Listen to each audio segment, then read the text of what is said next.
This week on Cosmic Sponge, we are joined with guest host Jason Ruehl to explore the mysteries of Portlock. This small Alaskan town was seemingly abandoned overnight, leaving only empty buildings and tales of high strangeness in its wake. All that and more, so stick around. It's going to be a good one.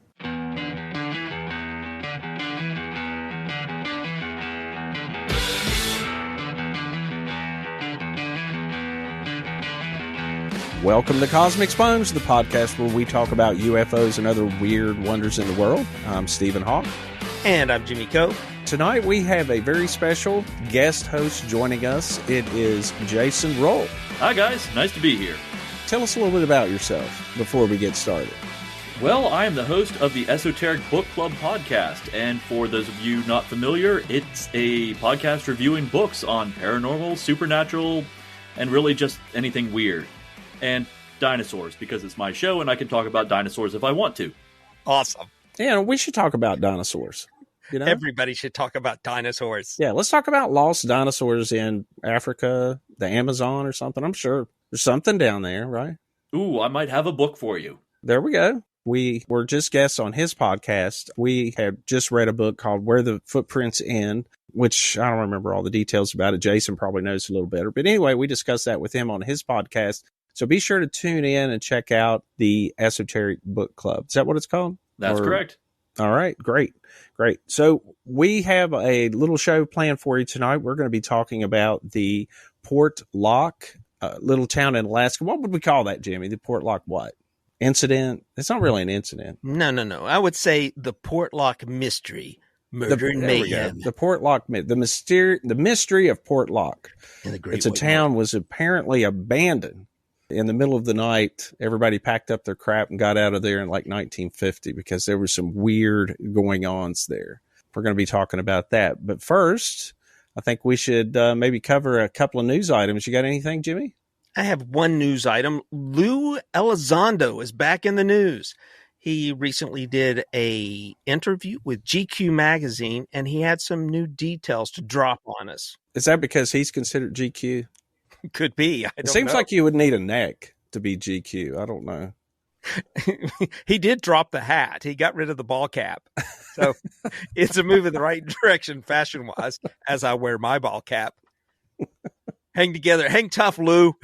Keep that ball cap. How are you doing on that action figure? I'm working on it. We're going to come up with the Lou Elizondo action figure with karate chop action. Well, that's one less point of articulation you have to worry about. You don't need to make the head turn.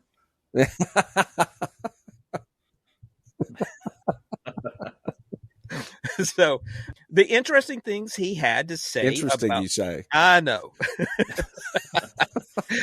He goes on to state in the interview that there is government documentation that describes these Tic Tac UFOs from the 2004 Nimitz incident going all the way back to the 1950s and 60s. He's even interviewed pilots who claim to have effects from those interactions when they got too close, including radiation burns and time dilation issues. Like they would be in there, their watch would show them at 30 minutes, but the fuel usage would show them at 5 minutes.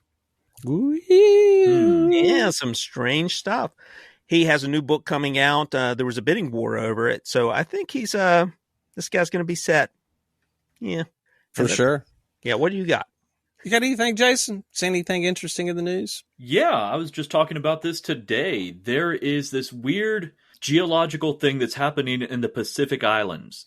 So we all have heard of amber, right? You know, the fossilized tree sap that they use for Jurassic Park. Usually traps insects in there, stuff like that. So in the Pacific Islands, there's this secondary fossilization that's going on. So they have recently found amber that fossilized and then turned into opal through a secondary process. Now, this was all speculated previously, but what's really fascinating is that inside this fossilized, opalized amber, they've also found insects now.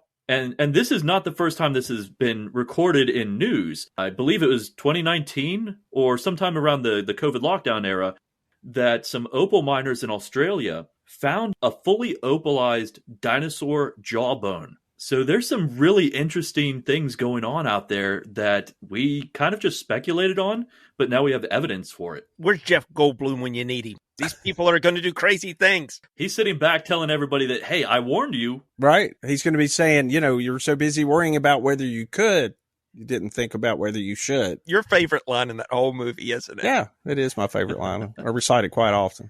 You do. You have to admit it's a pretty badass line. It is a badass line. Right. Did you guys see this? Senator Kristen Gillibrand, Democrat of New York, proposed legislation that would fundamentally transform the government's approach to the UFO phenomenon.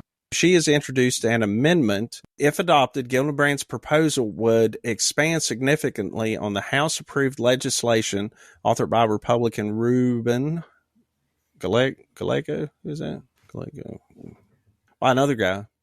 That establishes a government office tasked with analyzing and evaluating UFO reporting from the U.S. military and intelligence personnel. The amendment requires the government to submit comprehensive annual reports on UFO activity in an unclassified format. If the proposed legislation is passed as written, it would mandate unprecedented government transparency on the UFO phenomenon. That's interesting. Now, I did see that they had a new law that was going to come to the floor in 2022 that extended the ATIP program and made it permanent. And maybe this is part of it? That's part of it.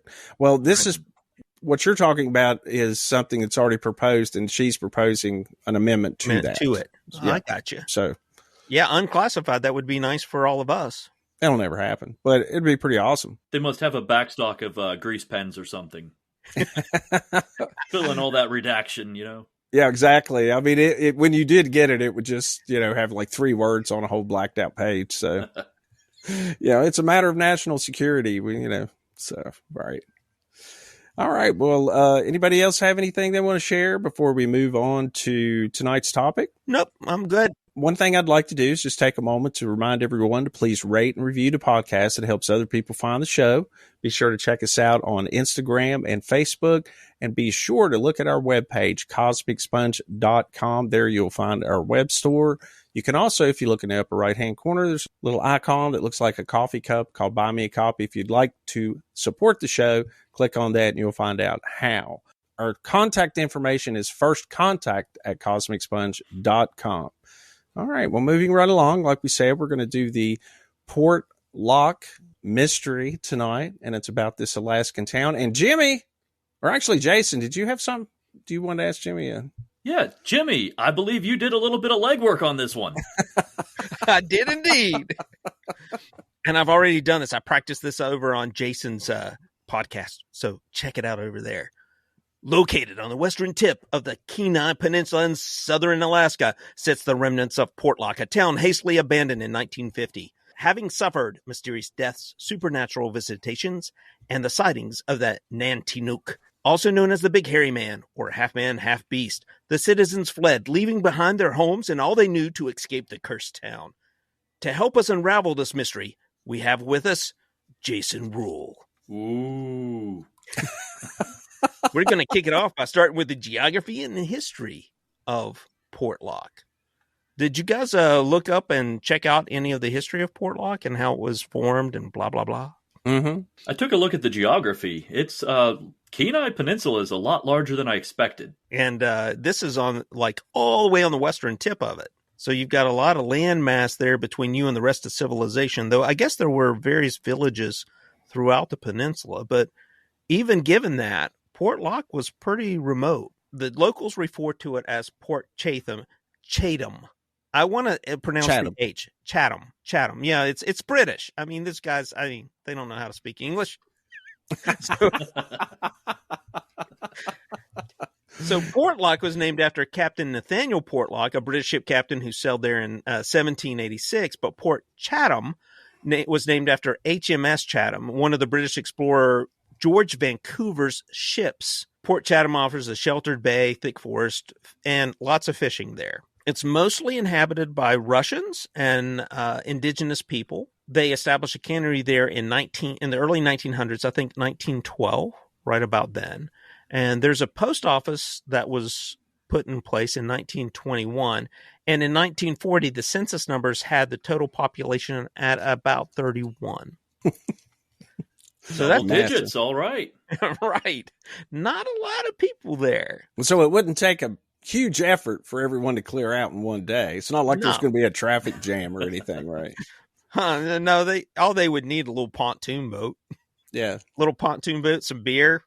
They're good to go. Yeah, this place is dead. Let's go. So when the post office talks about the mailbox, it's singular. Send it to Bob. He'll distribute it from there. Yeah, right. There's only one Bob, so yeah. So there are some strange incidents, though, that preceded this abandonment, this so-called abandonment of this town. Let's get into that. Jason, I know you were, before we got on tonight, you were talking about some of the strange events that happened here. What's some of the ones that stuck out to you? The one that creeped me out the most was involving the hairy man and, believe it or not, children. One of the final straws, especially for the families, was when the hairy man would be on the wood line gesturing to children, trying to lure them out into the wilderness. And I can definitely see how that's like the final straw in addition to everything else that happened. I wonder how many children was in a town of 31. That's a good question. I wouldn't imagine that many, but who knows? They did have a school there. And it may have been that the town had, by the census standards, 31, but there were two other villages nearby for the indigenous people that weren't considered part of Port Chatham. Portlock. Okay, so this is a big sticking point for me, and I had to go back and look this up because... Let's not be confused here. What are we going to call it? We're going to call it Portlock or Port Chatham? So... They consider Portlock the cannery. That was Portlock. And then Port Chatham was the village adjacent to the cannery. Now, adjacent to that were two villages that the indigenous people utilized, and that's where they lived. This, I think, provides us with a different twist on the ending. We'll get there, but not quite yet. I'd like to talk a little bit more about these weird occurrences. So we've got the Nan-te-nuk. Now, originally, they thought that word meant, and it was translated as, half man, half beast, or the hairy man. But looking at Skeptoid and Brian Dunning's site, he has a different take on that. Now, it could be that he's just picking up a bad interpretation, or maybe he's picking up the proper interpretation of what that word really means, because there's not another word in any of the other indigenous languages exactly like it. But what he thinks, based on his conversations with other indigenous people, a creature that steals other people or steals people. Now they're like children. Like children. Maybe. From a tree line. And that's fairly common on a lot of the West Coast tribal mythology behind the wild man. Yeah, so that's pretty creepy, right? You don't want your kids to be kidnapped by this weird hairy man, and then I don't want my kids kidnapped by anybody, so... But much less a creepy hairy guy. Yeah, there is a lot of different incidents. The first murder that I found that was recorded and presented in newspapers what happened in 1931 with Andrew Camluck. He was logging outside of Portlock. He was found dead from a blow to the head. They found blood on a piece of logging equipment that was too heavy for a man to lift. But they believe somebody lifted this piece of heavy equipment, hit him over the head of it, and killed him. And the distance between the two was about 10 feet. So maybe he hit his head and then staggered 10 feet away and dropped dead. Or maybe some large, hairy creature came up, picked the thing up, and clubbed him to death. Yeah. That's the implication. That's the implication. Did I hear you right? You said this was the first murder, right? Well, the first murder reported in the newspaper that I could find like evidence for. There's a lot of other people who said there are other murders that occurred or other disappearances that occurred, but that's the first one that I could find that had some legitimate, quote unquote, legitimate backing to it.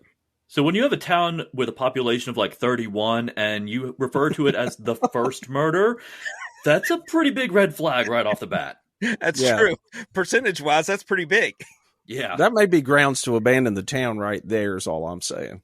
Now, in the same year, a gold miner, went up in the hills to do his gold mining and never came back. They sort of think maybe he ran into the same guy who whacked the first logger guy. So right. That's Simon Konasnikov, right? That's right. The gold miner. Mm-hmm. Went out to, they said that no traces were ever found of him, nor at his cabin, neither anywhere else. It was as if he had disappeared from the surface of the earth. I would like to point out that people to this day, something like 2,500 people a year disappear in Alaska, even now. I mean, they got bears. They've got big bears. And it's remote. And then think about this. He went out to check his claim at a gold mine. So, you know. Yeah. I mean, may have been out, somebody just follow him out to his claim and be like, you know, I want those nuggets. That's those chicken nuggets. And just judging from his name, he sounds like he was a foreign national too. So yeah, sometimes that gives people a little more incentive. Like, okay, you know, I'll just follow him to his claim and I'll jump the claim, get rid of him. No one's going to be looking for him. Right. Yeah, he's Russian. Who cares? And then there was Tom Larson, the local sawmill owner who was out chopping wood for fish traps. He spotted a big hairy creature on two legs on the shore. He ran to his cabin to get his gun. When he came back, the creature was just standing there, looking at him without running away or charging him. And Larson could never explain why he didn't fire his rifle. And that was also in 1931, so all three of these events happened at the same time. Right. See, he could have ended the whole thing right there if he just wasn't a pansy. He could have nailed that dude, and it'd been over. It may have been using that, what was it?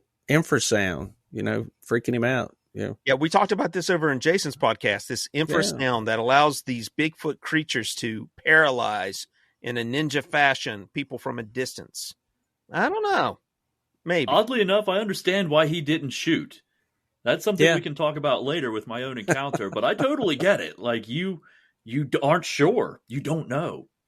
Right. It's like, Jed, my old drinking buddy, I accidentally shot him. Exactly. Well, when I was brought up hunting, because I was brought up from a young age learning to hunt, and we were just taught you just didn't fire your weapon. You just didn't shoot at something you wasn't sure of. 100% sure. I mean, you don't just shoot at something in the brush. You don't shoot at this creature. You don't know what it is. I mean, it's Bigfoot even in season. I mean, come on. Can you shoot more than one of them? Well, if you're in Oklahoma, it's open season, right? That's right. Well, no, you can't. You can't shoot them. You have to capture it alive. If you want the bounty. If you want the bounty. Right. If you want a nice rug, hey. That would be the most uncomfortable floor rug ever. You don't know, man. It might be soft and luxurious, You keep the head there, looking up at you. It's amazing what a little shampoo will do. Whereas on the other hand, his buddies may come after him. I mean, you hear about these kind of stories, come and get the rug. You gotta be careful.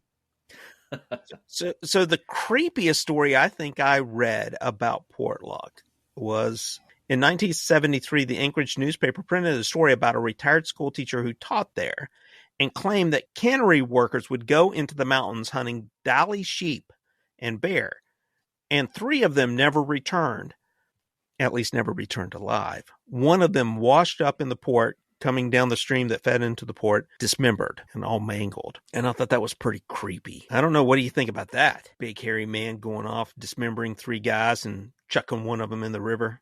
I don't know. Yeah, especially the fact that there was 3 together and all 3 turned up missing. That's pretty unusual, even in Alaska, I would think. I mean, it's one thing for one individual to go get lost and get sucked down in some quicksand or whatever, or fall in a ravine and nobody ever be able to find him. But, for 3 hunters to go missing all at the same time like that and one of them turn up dead is pretty strange, especially once again in a town of 31. I mean, we're not talking about a metropolis here. So it doesn't really surprise me that he popped up in water, though, especially on the West Coast. A lot of Bigfoot encounters we think of now, they live in the forest. They don't get near water. But on the West Coast, especially with a lot of the First Nations reports, these things swim and swim a lot. So really? For them to oh yeah. I believe it was popped up in Where the Footprints End. Yes, it is in the book. Yeah. So they'll be out hunting whales from a canoe and they'll see a Bigfoot swim up to the surface and try to pull people under. So it's not unheard of in that area. Thanks, Jason. Now I can't go swimming anymore. You're freaking me out here, man. Well, just, not on the Pacific Northwest here. If you're in Alaska or something, you might want to think twice. So the Caribbean's probably safe? Caribbean's probably safe. Probably. I mean, you've got mermaids out there, but, no Bigfoot. And as long as you're not in the Bermuda Triangle. You guys suck. Well, don't forget the Kraken. He could show up anywhere. That's right. Oh, if I'm going to go out, I would embrace that. That's the way to go, baby. The Kraken. The Kraken or circus bears. Release the Kraken. For more about circus bears, tune in to the Esoteric Book Club. That's right. You can find out all about it. So there's another case of some hunters. In the 1940s, a group of hunters were tracking a moose. And on the path, they found 18-inch long footprints. They concluded that something else was also stalking the animal other than them.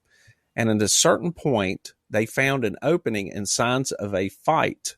The only prints moving away from the site were the 18-inch footprints they had seen earlier. It was as if the unknown predator had killed the moose, an animal of at least 500 pounds, possibly 1,000, and carried it away on its shoulders. Nope. I'm not messing with that. I would pack up. I'm going home where there's no moose today. That would be interesting to see. I mean, now that would be a sight to see. A Bigfoot, with a big old moose on its shoulders. How much do you bench, man? 1,000 pounds. 2 moose, 3 moose. Yeah. You must drink steroids every day. Yeah. So there was this other prospector who was out surveying the land outside of the town.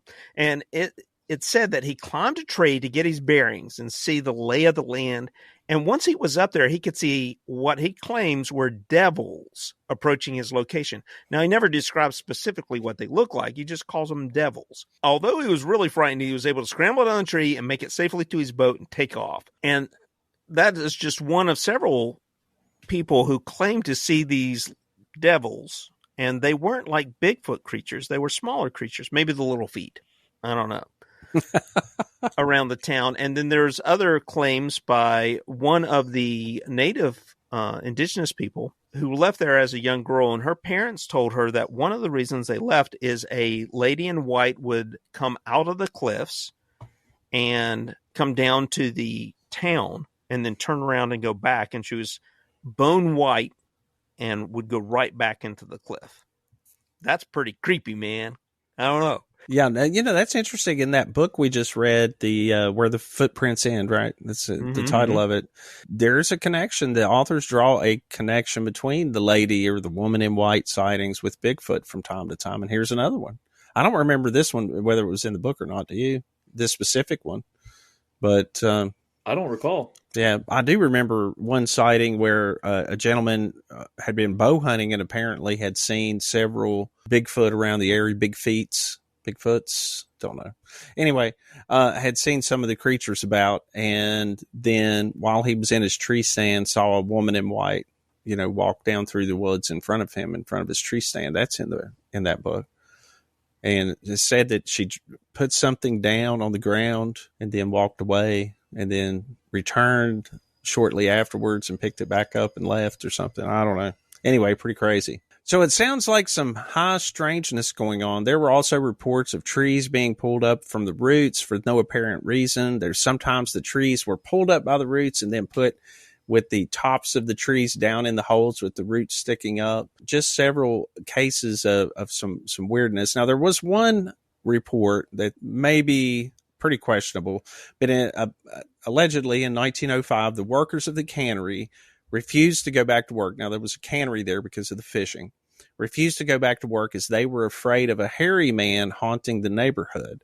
Only when the manager of the plant hired armed guards to watch not only the fish cannery, but also the village did they agree to come back to work. The reason I say that particular report may be a little questionable is I don't think the cannery actually existed in 1905.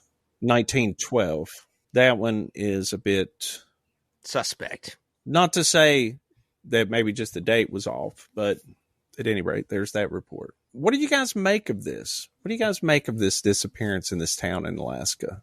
Of all the people seemingly just up and leaving, all this high strangeness going on around here, and then abandoning the town. And it says here somewhere I read that the last resident that left the town was actually the postmaster in 1951, locked the door and left. And this village is still there, the remnants of it, buildings and such. What do you guys make of it? Let's hear from Jason first. That way I don't have to go first. There's a lot to this. So in Alaska, for a village to be big enough and profitable enough that they put a post office in, that's a big thing. They had a cannery, which means they had a very consistent, steady income revenue stream. So this was pretty well established. And for something to go against that and to chase off the entire village in Alaska, where, jobs are not the easiest to find, that says a lot. On the other hand, based on the timing and considering that a lot of the village was also Russian, this is right about the time of the Red Scare, too. That's a good point. There's a lot that could have been going on, but these other accounts, man, I don't even know. So I did a little research, and I found out that there were 3 primary industries in Port Chatham at the time. One was a chromium mine that was across the bay. Second was logging, and the third was the cannery, the fishing industry. After World War II, the ships became much larger, and the company that had built the cannery there actually built another cannery or another facility in Washington State. So the bigger ships allowed them to pull larger amounts of the food directly into a population area. There wasn't really a need for that cannery to stay open. Also, after the war, chrome wasn't in as high demand. As demand fell, the mine closed up. There was a highway that was built on the mainland. A couple of canneries were built there, which made access to them by the road and the trucking industry, as well as the shipping industry, made them more desirable. There is a claim that just the economics of things didn't work out for this location. It dried up and everybody just followed the jobs. Really has nothing to do with, at least the claim is, there's really nothing to do with any supernatural causes. Where did these stories come from is one question I have. So going back through, really they come from one article from the Alaskan Herald in 1973. That article's main source was from a indigenous person who had lived there, was born in Portlock, and left when she was a child with her family. And her family was the ones who shared these stories about all of these disappearances and the spirits, the Bigfoot creature, the Sasquatch creature that terrorized the town. That's how they portrayed it to her. I think it's pretty important to say, while Russian natives left, it's really more telling that the indigenous people left, because they didn't have the same relationship with the area as the Europeans or the Russians. They had other reasons for being there. This was the land they grew up in. This was their area. And they had a lot of superstition built up around this particular location. And for them to get up and leave, having 2 different villages in that area and not relying on the cannery for their livelihood, that's a little interesting. That's something I wouldn't just discard quickly. Right. I agree. For instance, when I first read the story and heard about the abandoned town, especially when I discovered the small population, that on the surface of it is meaningless. I mean, I don't know how many abandoned towns exist in West Virginia. There's many. A quick search on the internet brought up 5 that people go and explore all the time. There's many more. There's some areas where there was a town built up around a mine. They ran the train in. There wasn't any roads or anything. No other way to access it really, except maybe on foot, but no one would do that in these mountains. And they would run the train tracks over to them. These little towns would spring up and they would mine it out. And once that happened, they'd literally roll the train tracks up. And you can go into the woods in McDowell County here and find all these abandoned towns. It's not that uncommon. As you had pointed out, after World War II, a lot of things had changed.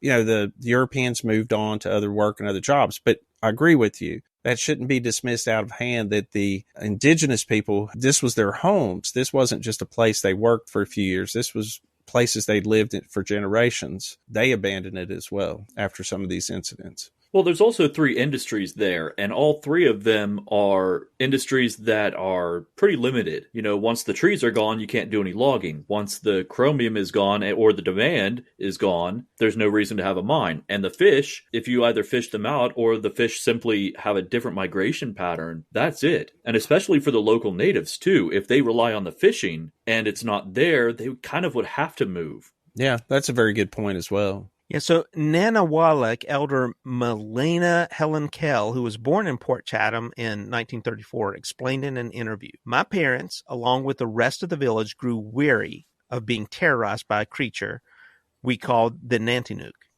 meaning half man, half beast. Many of the residents refused to venture into the surrounding forest and over time abandoned their homes and the village school and moved." So that's one of the people who actually lived there. Yeah, so if you've got that going on in the forest, which is now your only source of food, that would make living situations very dire. Yeah, talk about motivation to split. Yeah. I mean, you got dismembered bodies, washing up in the bay. People get clubbed to death by large pieces of lumbering equipment. You got red devils coming down the tree hairy line. Bigfoot creatures trying to entice your children to come into the woods. Trees uprooted and stuck upside down. Yeah, but the halibut's great. Oh, yeah, absolutely. Now, if all that was going on today, it would be overrun with people. There would be at least 5 television shows and half a dozen podcasts up there, right? It's funny you say that because a bunch of people have gone up there. There is a documentary now, In Search of Port Chatham Hairy Man. So a bunch of people went up there and created a documentary on it. I haven't had an opportunity to check it out, but you can get it on Amazon Prime. And there's also a book called Abandoned, The History of Horror of Port Chatham, Alaska, which I've ordered, and I'm interested in checking that out and seeing what kind of information might be in there to give us a little bit more insight. Yeah, that sounds great. I don't know that I have anything else to add to this. It's once again, another fascinating topic. There's definitely some high strangeness that happened there a number of years ago, but I don't know that I have much to add on that. You said the movie was In Search of? Was that one of the Seth Breedlove documentaries? The guy who did Small Town Monsters? I don't think so. Was it Leonard Nimoy? No, it's done by another group of guys that went up, I think, in 2008, I want to say. And they're like a consortium, a group that specifically looks at Sasquatch.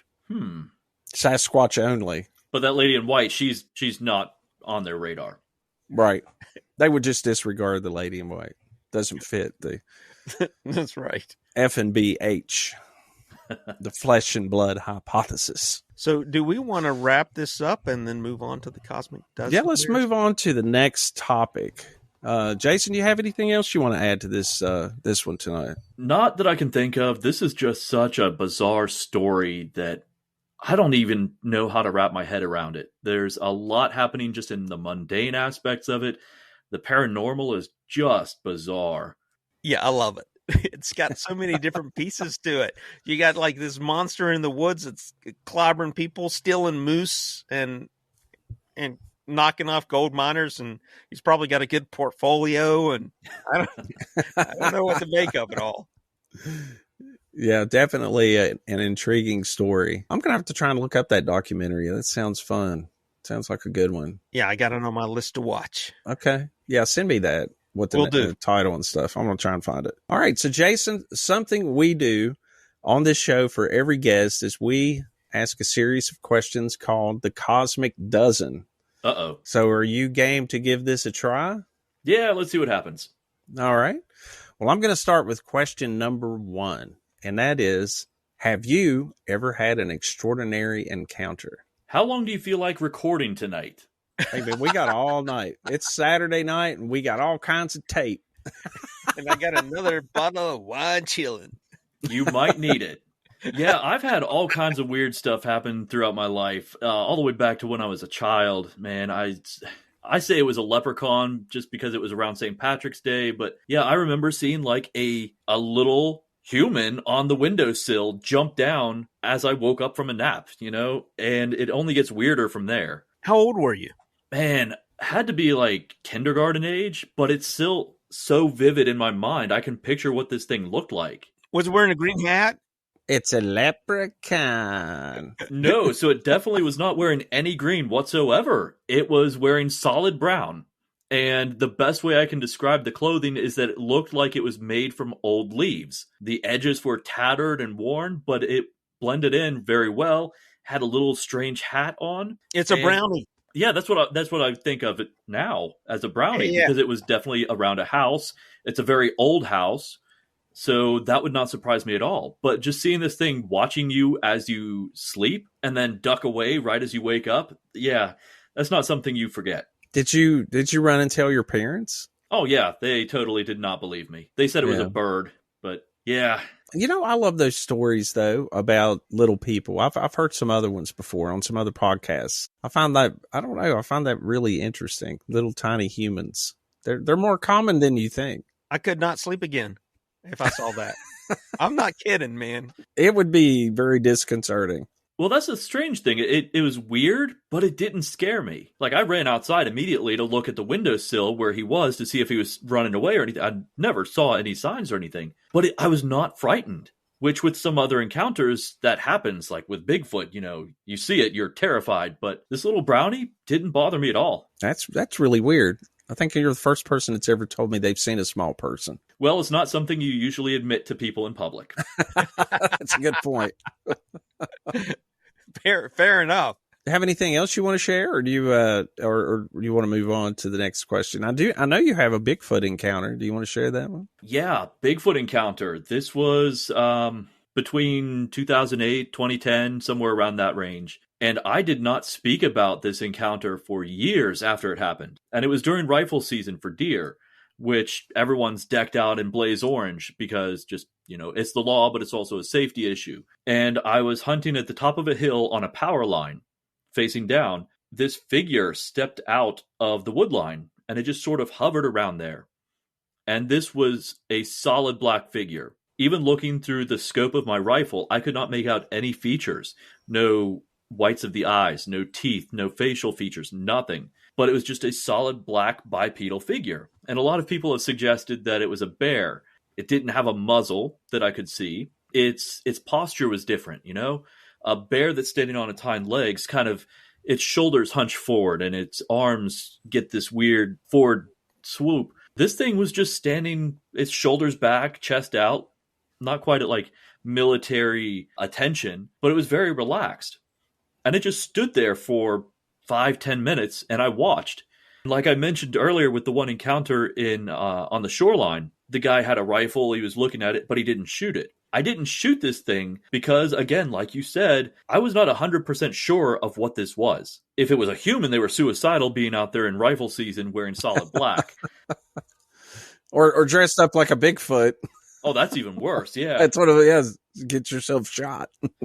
And then it just turned and walked back into the wood line. And that's another reason I know it wasn't a bear, because if it was a bear on its hind legs, it's not able to pivot on its hips or its ankles. It would have to drop to all fours. This thing just did an about face and walked right back into the wood line. Yeah, I know what you mean about being able to see the shoulders because, hominids, us, and presumably Bigfoot, the shoulders are on the outside, whereas the paws on the bear, if it's standing up, it looks like the arms are coming straight down. It's in front of them, not to the sides. Like it wouldn't swing its arms on the sides. The paws are in the front because normally it's walking around on all four legs.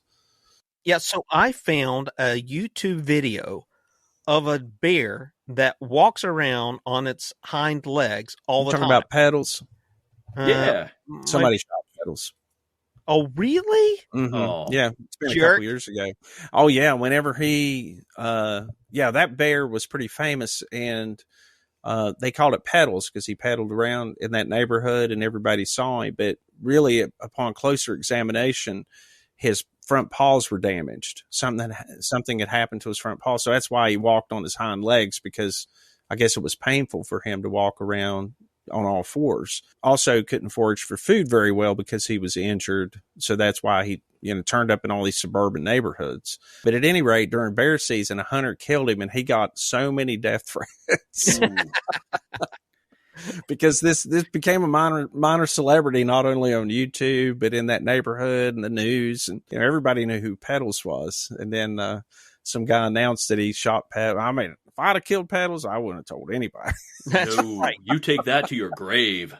Yeah, right. Where did this sighting happen, Jason? It happened in West Virginia, right? Yeah, this was in Mon County, towards the northern border near Pennsylvania. Oh, see, this is my neck of the woods. I'm in Morgantown in Mon County. And I have to say that there could be a completely reasonable explanation for this, because I went to school with a lot of kids who had lead paint as their primary source of food.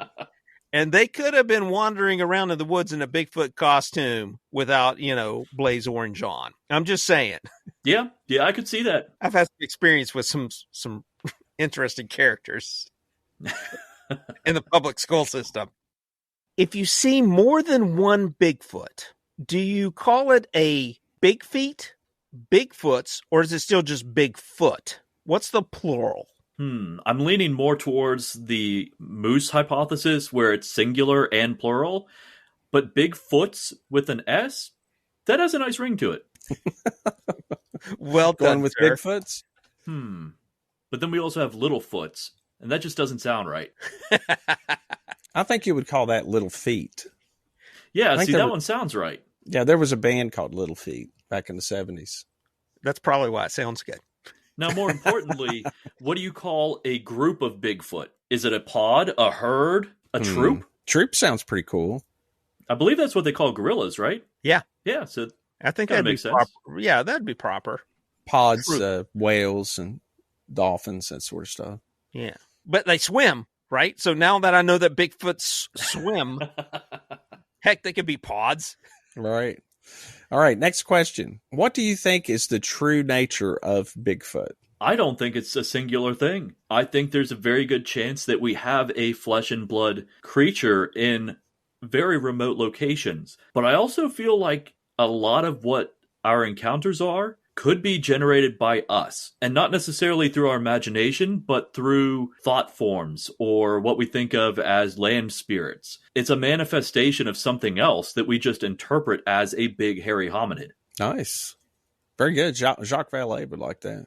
Yeah. So why do you think there's so little scientific evidence? And this is going to be a good one, because we just sort of went over this on your podcast. Is why do you think there's so little physical evidence or scientific evidence for Bigfoot? Or UFOs, for that matter. Well, starting with Bigfoot, I think it goes into exactly what I was just saying, that they may not all be a physical entity. You can't really get, hair samples or stool samples or even a body from something that's not material. I know you don't like the idea that there's comparisons between Bigfoot and ghosts, but the fact that sometimes they can walk through physical objects or turn invisible or just completely vanish, there's a lot to be said for that as a spiritual entity rather than a physical creature. And then you do have those where you do have the footprints, the hair, the bedding areas, things like that, where I think it's very likely that they're a physical thing. UFOs, UFO is a description for just unidentified flying object. That is such a broad term, it covers a lot of different things. It could be terrestrial aircraft that we just don't know about and don't recognize. It could be alien aircraft. And one of my favorite theories is that it could be an energy-based life form living in the upper atmosphere. Ooh, I love that one, actually. Yeah. Have you ever heard of the jellyfish, the sky jellyfish type things? Yeah, we actually talked about that on one of our episodes. I can't remember which one, where a captain of a cruise ship witnessed what she described as a jellyfish floating over her thing, and she took video footage of it. Yeah, and we do have evidence of plasma behaving in that manner when it's generated in a lab. So if there's some way for this plasma ball to generate in nature, how would we describe that if we were to see it? Well, it would move like a jellyfish or like ball lightning. I'm with you, man. I'm with you. All right, next question. Roswell, crashed flying saucer or Project Mogul? Up until a few months ago, I probably would have gone towards flying saucer. But after the last episode I did on my show for the book Sex and Rockets and the different research that was going on out there at that time, it could be anything at this point. The guys that were doing tests on rocketry and different military application projects, yeah, it could be anything. It could even be a Russian aircraft that went off course and crash landed. I don't think we can really say at this point. I've never heard anyone actually propose something else like that, and now it makes pretty good sense. I mean, we're right around the area where they're shooting off a lot of rockets all the time, doing all kinds of weird tests. Yeah. Yeah, if you want to hear something or read a very bizarre biography, look up anything about Jack Parsons. This guy was a rocket scientist, but on the side, he also was part of a black magic sex cult. I know who you're talking about. Wasn't he associated with L. Ron Hubbard as well? Oh yeah, L. Ron Hubbard took him for a wild ride, man. He ended up stealing and embezzling a bunch of money from him, stole his third girlfriend, wife, something, and then after that they founded Scientology. Right. I was going to say, in case listeners didn't know, L. Ron Hubbard, Jack Parsons invented a religion. Well, not Jack Parsons. Jack Parsons was not a part of that. He was part of Thelema, which was created by Aleister Crowley. Oh, yeah, the Satanist. Yeah, and then when L. Ron Hubbard was part of that, he got all these ideas, and once they had that break between the two of them, he went on to found Scientology. Wow. I'm learning all kinds of cool stuff. This is my favorite Cosmic Sponge dozen ever. If you could learn one government secret, what would you ask? Ooh. Yeah, right. There's a lot of them. Wow. I think you stumped me on this one. Ha-ha. I'm not even sure, because I don't think they would tell me in the first place. Well, let's say they did. I would like to know what actually happened at Roswell, what that really was. There's so much disinformation, I would like to get a straight answer. You know what they tell you? Project Mogul. We know where you sit. You know what they tell you. 3 aliens crashed their ship, and one of them survived and spilled all the beans, and that's how we got all these cool ships coming out of. That's where Velcro came from. Yeah, absolutely. That's why I can actually get my shoes on now. Oh, speaking of that, have you guys watched American Horror Story this season? No, my wife watches it. I used to watch it, but I gave up on it a few seasons ago. Well, the second half, so this season was divided up you know into what? two stories. Actually, I did see it. It's the one where they have Eisenhower Yeah. Yeah, okay, I watched it. Yeah, that's right. Yeah. Yeah, I thought that was really good because they brought in so much of the popular mythology around Roswell leading up to the modern day, including like the Kennedy assassination and all of that. I thought they did a good job with that. Yeah, that was pretty cool. There's a case, a true case, a little bit of an aside here, that Eisenhower, when he was, I think, at Palm Springs for a retreat or something like that. And of course, there's a whole gaggle of reporters that follow the president no matter where he goes, right? He's always accounted for, always. Press always knows where he is. Well, he disappeared. He was unaccounted for something like 36 hours or something, right? This was noticed. Now, this is real life. This was noticed whenever they were finally asked, or the answer that I guess the press, or what do they call it? The spokesman for the president, what do they call that? Press secretary. Said that he had like a toothache and had went out and had it worked on by a dentist and then returned secretly. Yes, that's what happened. So everybody, I mean, first of all, why would the president need to be secreted away in the middle of the night to have a root canal done and then brought back to the same place, right? Yeah.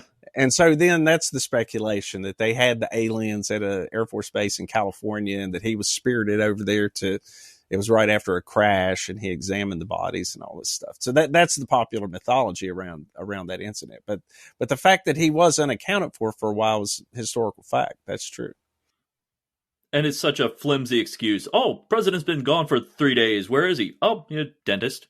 Yeah, he went to the dentist. But then it's like, why do they do it in secret and bring him back, right? It's like, okay, I went to the dentist. Well, I'm done with Palm Springs. Let's go back to Washington, whatever. Yeah. The fact that he left and came back in secret seems a little strange. I imagine it was some national security issue, I'm sure. Mm-hmm. It was aliens out of Roswell. Most likely. Who asked the last one? Was that me? Oh, that was me. What are your thoughts on cattle mutilations?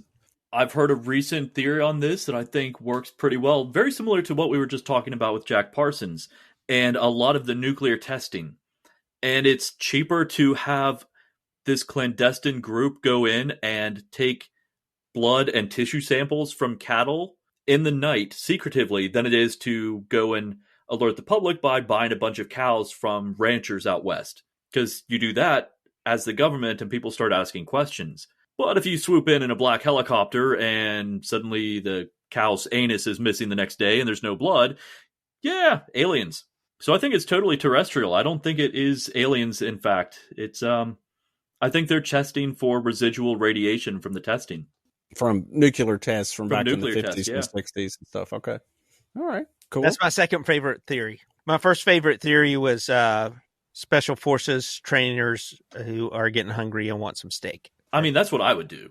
That's right. Also, on the other hand, I pointed out to Jimmy that they only take like the genitalia, from the cows and the tongue. So, well, some of those special forces guys have strange taste. Hey, man, this steak tastes like dick. Well, if you're a special forces guy, what a better dare than, okay, let's rappel out of this helicopter, silently kill this cow, harvest these organs for Joe over there, and not tell him what they are. We'll cook it up and see if he eats it. Yeah. Like a Greek play. Exactly. Okay, next question. Let's get off this weird stuff. Which is most likely? UFOs, Bigfoot, psychic goats, or let's see, what's another one we want to? I don't want to do this other one. See, I have this mushroom theory, but I don't want to go into that. So I'm not familiar with psychic goats. Yeah, UFOs, Bigfoot, psychic goats, or the Kraken. I'd say the Kraken specifically because we do know that the colossal squid is a real thing. And they do favor cold waters. So the Kraken sightings initially came from Scandinavia and the North Atlantic. It makes sense that a colossal squid would have been sighted at some point, and that would definitely promote mythology that would lead up to the Kraken. Very good. Nice. All right, so I have a bit of a mundane question. What other interests do you have besides the paranormal?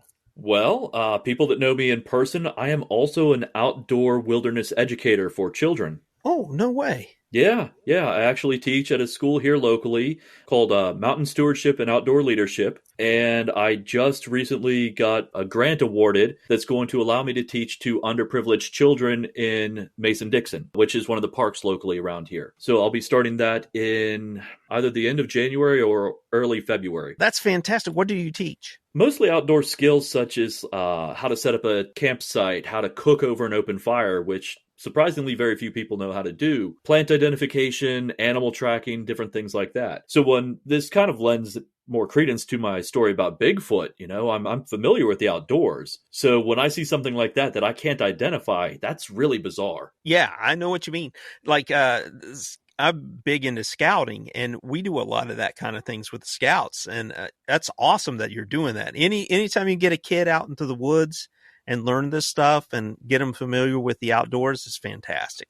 Absolutely. And one of the best parts is watching their personality grow, because at the beginning of the year, they're terrified. They have not been in the woods. They're scared of everything, every noise. Like we were talking about, squirrels make the most noise in the woods, but it sounds like a monster out there. Yeah. But by the end of the semester, they don't want to leave. Sun's down, it's dark, and they're out there with a flashlight playing tag. That's awesome. Yeah. All right. Next question. Which of the following people would you most trust to save us from an alien attack? Jeff Goldblum. No question. Aliens, dinosaurs, mutant flies, doesn't matter. Jeff's there for us. Even if he has to become one. Exactly. Even if he has to become one. Can you see Jeff Goldblum as a T-Rex? No, but he became a fly. He became a fly. And he was an awesome fly. All right, next question. Do you think the government is hiding the truth about aliens and UFOs from us? I think they're hiding what they know. I don't think they know the truth necessarily, but they're hiding a lot of the information that they have gathered. I'll go along with that. And I think the biggest issue is that they are afraid of what they don't know. You know, it's the fear of the unknown. And if they don't know how to protect us against it. And they don't want to appear weak on the national stage. So they just throw their hands up in the air and go, I don't know, aliens? Yeah, exactly. That's always been my argument about that is I don't necessarily think the government has all this evidence and knows exactly what the phenomena is. But I think they probably have a lot more information about it, but they don't want to come forth with it because they don't want to say, oh, yeah, these things zooming around, and especially if abductions are real, right? Mm-hmm. Which I don't know that they are, but let's assume they are. Then it gets really bad because it's like, oh, by the way, they may come in and take you out of your bed and then give you amnesia, but the memories may kind of come back and experiment on you and do like sexual things, you know, and there's nothing we can do about it. Sorry. Your butt's just going to hurt. Not a lot of faith in your government if you can't protect them, you know, so the easiest thing to do is just deny. But hey, trust us, keep paying taxes. That's right. These jet airplanes are expensive. The jet airplanes that can't catch the UFOs, but it's okay. Right. It's okay. All's good. Nothing to see here. If you were abducted, Jason, by aliens, what would you do? Steal something. Good answer. That's what Jimmy always says. I got to get an ashtray or something. I mean, if they're going to do weird butt stuff, I am stealing something. I'm getting something out of this. I'm getting a souvenir. Exactly. I want that keychain. I might skip the probe itself, but, you know, I'll grab something on the way out the door. No, I didn't sign up for this. Just give me the keychain. Well, Jason, you did it, man. You survived the Cosmic Dozen. All right. Yeah. Do I get a t-shirt? You get a t-shirt. It's on its way. Actually, I'm going to send you a Cosmic Sponge t-shirt. All right. We'll get your information after the show. All right. Well, great. Well, I think that's going to wrap up the episode here. Jason, I can tell you how much I appreciate you coming on the show tonight. It's been a blast having you on here. Been a lot of fun. We'll definitely have to have you back in the future. Absolutely. And we got to meet up if there's another con anywhere close by. Yeah, unfortunately, I live much further away. You guys are practically neighbors, but I live about 3.5 hours south of you guys. So, yeah, we can meet up at Mothman or something. Yeah, that'd be perfect. I've actually already rented a house for Mothman. Oh, really? Yep. Did they announce the dates? They have announced maybe they have announced the date. I don't know. My wife, man, I hope it's the same dates. We might have to reschedule. Yeah. Adjust things. Oh, man, I know your wife. She's already taken care of that. She already takes care of everything. I mean, I know. She's already got the details down. Jimmy, don't even worry about it. I don't. There's no point to even question that, okay? That's true. She's amazing.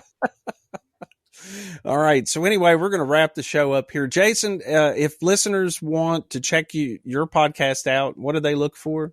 You can find the Esoteric Book Club at esotericbookclub.org on Facebook, Instagram, and Patreon under Esoteric Book Club.